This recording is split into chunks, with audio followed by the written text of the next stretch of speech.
Hi students, today we are going to discuss about Unit 4 where we are specifically going to discuss about the solutions related to rehabilitation policy and consumerism and waste products. The course outcome for this lesson is to identify the social problems in the environment to reduce social issues, and the Bloom's taxonomy level is understand. The learning outcome would be at the end of this lecture, you will be able to gain knowledge on consumerism, waste products, resettlement and rehabilitation policy. First of all, let us define what is meant by consumerism. We consume so many things in our day-to-day life. So consumerism refers to the consumption of resources by the people and improves the rights and power of the buyers in relation to the sellers. So, who is a consumer? A purchaser of goods or uses services, we call it as a consumer, or he is an individual who consume, individuals who purchase, use, maintain and dispose of products and services.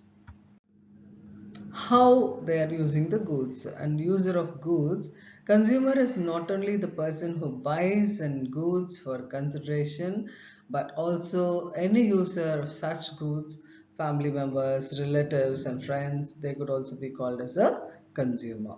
And consumerism is related to both increase in population size as well as increase in demand due to the change in lifestyle. And what could be the rights of a seller? So, right of a seller could be he can introduce any kind of product, he can charge any price, he can spend any amount to promote the product like advertisements, and he can also use incentives to promote the products. Whereas rights of the buyers could be he can buy or not to buy. He has the rights to buy or not to buy, and he expects a product to be safe. He expects the product to perform as claimed. Otherwise, he can claim for compensation. And what could be the important informations to be known by the buyers? First of all, the ingredients must be given in the label. What are all the ingredients, especially in food items, the ingredients that are used must be given. And second one is manufacturing and expiry date. And third one, know whether the product manufactured against law of nature, whether it's eco-friendly or not. And what are the objectives of consumerism? It improves the rights of the buyers, manufacturers liable for the entire life cycle, and manufacturer to reduce, recycle the product or to follow 3R principle. And difficult to decompose can be returned to the manufacturer. And reusable can also be taken by the manufacturer cheaper and avoid littering, example water bottles. And lastly, improves human health and happiness and save the resources. And what could be the waste? The second part of this is waste products, okay? And unusable or unwanted substances or material produced during or as a result of process such as metabolism of manufacturing. Let us now look into what are the different categories of waste. Waste is categorized partly according to the source and means of disposal. We could see different colors of dustbins where we can collect plastic, organic, glass, plastic, organic, glass, e-waste, paper and metal, okay, with different colors. So the characteristics would be, it could be domestic garbage or street rubbish, combustible organic matter, hazardous waste, organic waste, inorganic waste and nuclear waste.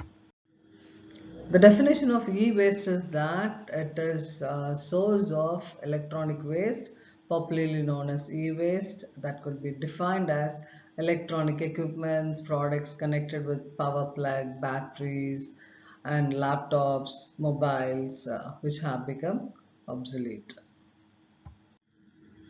And the effects could be the chemical industry waste would be explosives and dangerous. It creates land pollution.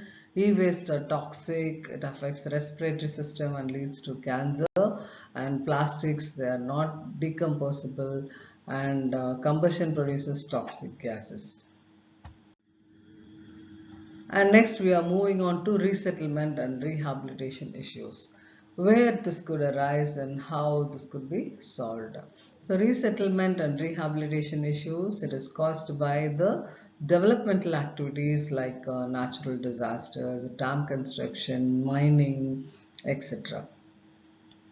So various types of projects results in the displacement of native people who undergo tremendous economic and physiological distress.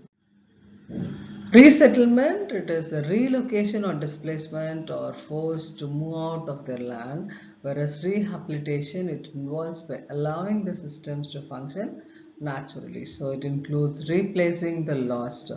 Whatever they've lost, to some extent, it will be compensated, like economic assets, employment, provide safety, land for building, restore social services, and repair damaged infrastructure. All these comes under rehabilitation. And the causes of displacement of people could be due to developing activities, due to disaster, and due to conservation initiatives. And if at all we consider due to developing activities, all these comes under like dams, mining, road construction, airports, urban expansion. All this includes due to developing the activities. And second comes dam construction. We could say India is leading in construction of big dams, and for the last 50 years, more than 20 million people directly or indirectly are affected by these dams. Some to name, Hirakud Dam displaced more than 20,000 people from 250 villages, and Bakra Nangal Dam, it was constructed in 1950s. Till now, it has not been possible to rehabilitate even half of the displaced persons. And due to disaster like natural disaster or man-made disaster also, people keep moving from place to place. And some natural disasters could be floods, earthquake, droughts, landslides, volcanic eruptions, and all these things comes under natural disaster. Whereas man-made disasters, we have industrial activities, nuclear accidents, and dam burst.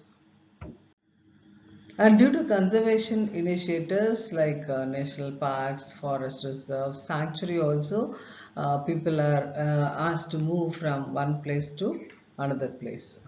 Like wildlife sanctuary in Kerala has caused displacement of 53,472 tribal peoples.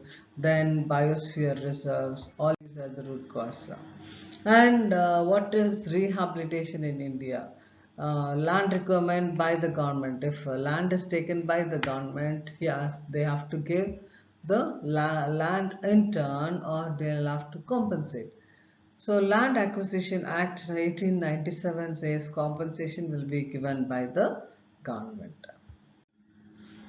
The rehabilitation issues could be, first of all, if the tribes are chucked out of their living place, their habitat, they're already poor, and if they're displaced, it increases the poverty. And the tribals are not familiar with the market policies and trends. Even if they get compensated, they get alienated in the modern economic setup. And their cultural activities will differ, like the dance, a marriage, a festival, everything gets vanished, and they lose their identity. The women will be affected more, even children will be affected, and they don't have. So the government has announced certain rehabilitation policy, which includes like the damage and suffering should be considered before the project, and the affected people should be rehabilitated before the commencement of the project, and resettlement with sustainable development orientation. The people should be rehabilitated on minimum dislocation basis by choosing adjacent areas.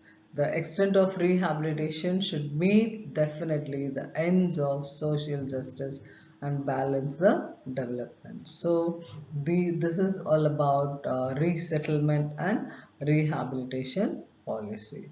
So I think at the end of this lecture you had some knowledge about the consumerism, waste products, resettlement and rehabilitation policy. Thank you.